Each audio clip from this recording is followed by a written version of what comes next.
آج supreme court میں جو عمران خان کی ہسپتال منتقلی کے حوالے سے کیس کی سماعت ہوئی، آج کس میں کیا ہوا وہ آپ کے سامنے رکھتے ہیں۔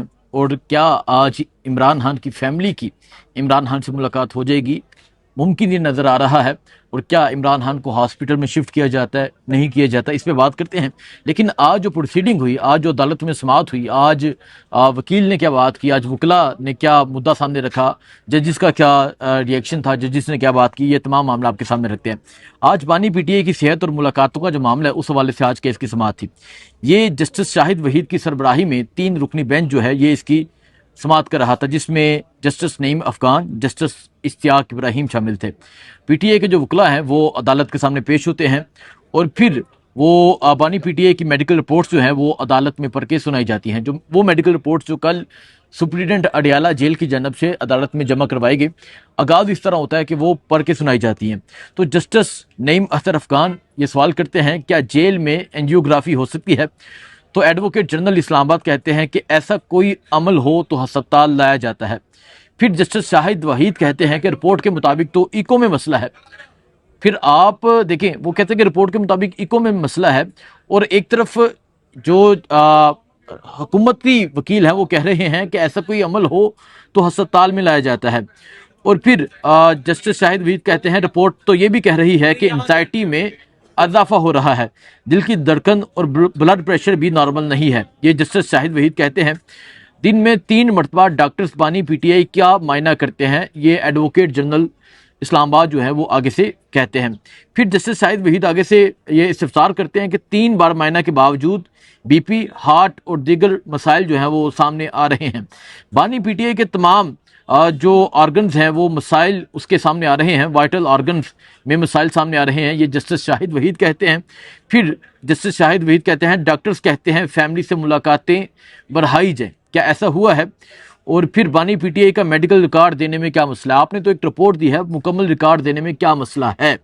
جو مواد دیا گیا وہ صرف ایک میڈیکل رپورٹ ہے، یہ جسٹس شاہد وحید آگے سے کہتے ہیں۔ سپریم کورٹ نے بانی پی ٹی آئی کا تمام میڈیکل جو ریکارڈ ہے وہ طلب کر لیا ہے، آئندہ سماعت سے قبل تمام ریکارڈ جو ہے وہ جمع کروایا جائے۔ ریکارڈ عدالت میں آئے گا تو وہ خفیہ نہیں رہے گا، جس طرح رپورٹ سامنے آئی تو وہ خفیہ نہیں رہی، تمام پاکستانی قوم کو وہ رپورٹ پتہ چل چکی ہے۔ اور پھر جسٹس شاہد وحید کہتے ہیں کہ ریکارڈ بھی جب عدالت میں سامنے آئے گا تو یہ خفیہ نہیں رہے گا۔ بہنوں کی ملاقات کے حوالے سے کیا کہتے ہیں، یہ جسٹس شاہد وحید سوال کرتے ہیں۔ اور پھر ایڈوکیٹ جنرل کہتے ہیں کہ اگر قانون کی کوئی خلاف ورزی کرے گا تو ملاقات نہیں ہوگی، اور اگر وہ قانون کی خلاف ورزی کر رہا ہے تو کیا آپ بھی خلاف ورزی کریں گے؟ یہ جسٹس شاہد وحید آگے سے کہتے ہیں۔ بہنوں سے ملاقات کوئی احسان نہیں، ان کا بنیادی حق ہے۔ یہ جسٹس شاہد وحید کہتے ہیں کہ بہنوں سے ملاقات کوئی احسان نہیں، یہ ان کا بنیادی حق ہے، ریاست کا کام نہیں کہ قانون کی خلاف ورزی کرے۔ جسٹس شاہد وحید اسلام آباد ہائی کورٹ کی ہدایات پر عمل کیوں نہیں ہو رہا؟ یہ جسٹس شاہد وحید کہتے ہیں بہنوں کی 3 سال میں 48 مرتبہ ملاقات کروائی گئی۔ یہ ایڈوکیٹ جنرل اسلام آباد کہتے ہیں 3 سال میں ہونے والی ملاقاتوں کا ریکارڈ جو ہے وہ پھر اس کے بعد طلب کیا گیا۔ عدالت نے بانی پی ٹی آئی کی بچوں سے بات کروانے کا ریکارڈ بھی مانگ لیا۔ بہنوں کی ملاقات کرائی جائے، میڈیکل ٹاک نہیں کریں گے۔ یہ جو وکیل ہیں عزیر بنڈاری، جو ڈاکٹر عثمہ کے وکیل ہیں، انہوں نے یقین دہانی کروائی کہ بہنوں کی ملاقات کروائی جائے، جو وہ باہر آ کے میڈیا ٹاک نہیں کریں گی۔ ایک بات طے کر لیں کہ پی ٹی آئی بانی کی صحت پر سیاست نہیں کرے گی۔ جسٹس نعیم افغان، عثمہ خان اور ڈاکٹر عاصم یوسف کو ملاقات کی اجازت دی جائے۔ وکیل جو ہے عزیر بنڈاری وہ یہ کہتے ہیں بانی پی ٹی آئی کا شفا انٹرنیشنل میں مکمل چیک اپ کرایا جائے۔ عزیر بنڈاری یہ مطالبہ کرتے ہیں اس بات کی کیا گارنٹی ہے کہ باہر آ کر میڈیا ٹاک نہیں ہوگی؟ ڈاکٹر عثمہ کا وکیل ہوں، ان کی ہدایات کے مطابق ہی گارنٹی دے رہا ہوں۔ جسٹس شاہد وحید یہ پوچھتے ہیں کہ اس بات کی کیا گارنٹی ہے کہ باہر آ کر کوئی سیاسی گفتگو نہیں ہوگی؟ پھر عزیر بنڈاری صاحب کہتے ہیں کہ میں ڈاکٹر عثمہ کا وکیل ہوں، ان کی ہدایات پہ ہی میں یہ گارنٹی دے رہا ہوں۔ اس کے بعد جو ہے وہ عدالت میں وقفہ ہوتا ہے۔ یعنی ابھی تک یہ جو کورٹ پروسیڈنگ ہوئی ہے میں نے آپ کے سامنے رکھی، اور اس تمام کورٹ پروسیڈنگ کے مطابق ایسا محسوس ہو رہا ہے کہ کیونکہ عدالت جو ہے وہ یہ کہہ رہی ہے کہ کیا گارنٹی ہوگی۔ پھر جو وکیل ہیں عزیر بنڈاری، انہوں نے یہ یقین دہانی کروائی کہ باہر آ کر سیاسی گفتگو نہیں کی جائے گی۔ تو اب دوبارہ جو 12 بجے کے بعد دوبارہ سماعت ہوگی، اور اس سماعت میں جو ہے وہ یہ محسوس ہو رہا ہے کہ اس سماعت میں ایسا لگ رہا ہے کہ عدالت یہ آرڈر جاری کرے گی کہ عمران خان کی بہن ڈاکٹر عثمہ کی اور ساتھ ہی ساتھ میں عمران خان کے جو ذاتی معالج ہیں ان کی آج ملاقات کی اجازت سپریم کورٹ دے دے، اور پھر جب ان کی ملاقات کی اجازت مل جائے گی، پھر اس کے بعد پتہ چل جائے گا عمران خان کی صحت کے حوالے سے۔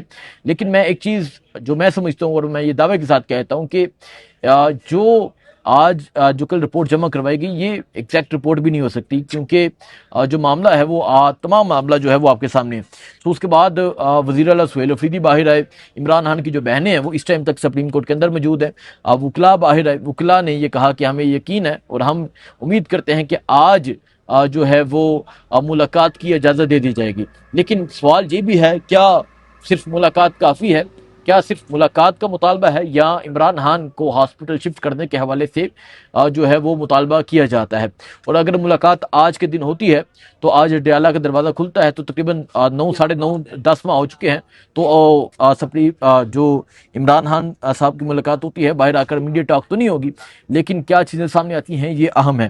ایک طرف تحریک انصاف کی لانگ مارچ کی کال ہے، دوسری طرف جو ہے وہ آج پریس کانفرنس کا بھی اعلان کیا گیا ہے، اور پریس کانفرنس کا کہا گیا ہے ڈاکٹر عظمیٰ، علیمہ خانم، نورین خانم نیازی اور عمران خان کے جو ذاتی معالج ہیں ان کی جانب سے 11:30 بجے پریس کانفرنس کا کہا گیا تھا، لیکن ابھی وہ پریس کانفرنس نہیں ہوگی، کیونکہ عدالت میں ابھی تک جو کیس ہے وہ زیر سماعت ہے، 12 بجے تک وقفہ ہے، بہنیں عدالت میں موجود ہیں، لیکن ابھی 11:30 بجے پریس کانفرنس انہوں نے کرنی تھی، وہ پریس کانفرنس جو ہے وہ بھی نہیں ہوگی۔ سو آج دیکھنا یہ ہے کہ 12 بجے کے بعد جب دوبارہ سماعت آغاز ہوتی ہے دوبارہ سماعت کی، تو عدالت سے کیا آرڈر آتا ہے، کیا چیزیں سامنے آتی ہیں، وہ آپ کو اپڈیٹ کرتے رہیں گے، آپ کو بتاتے رہیں گے۔ لیکن آج تھوڑی دیر بعد تقریباً 12 بجنے والے ہیں، اور پھر اس کے بعد جو ہے وہ اڈیالہ جیل بھی جایا جائے گا، اڈیالہ جیل میں بہنیں پہنچیں گی، اور اگر آج ملاقات ہوتی ہے تو اہم یہ ہے کیونکہ میڈیا ٹاک تو نہیں ہوگی، لیکن خبریں کافی سامنے آ جائیں گی، کافی جو چیزیں ہیں وہ سامنے آ جائیں گی عمران خان کی صحت کے حوالے سے، باقی جو باہر جو چیزیں ہیں، لانگ مارچ کی جو کال ہے اس حوالے سے۔ سو اس ٹائم جو مطالبہ ہے وہ ہے عمران خان کو ہاسپٹل شفٹ کرنے کے حوالے سے۔ اپڈیٹ کرتے رہیں گے، دعاؤں میں یاد رکھیں۔ اللہ حافظ۔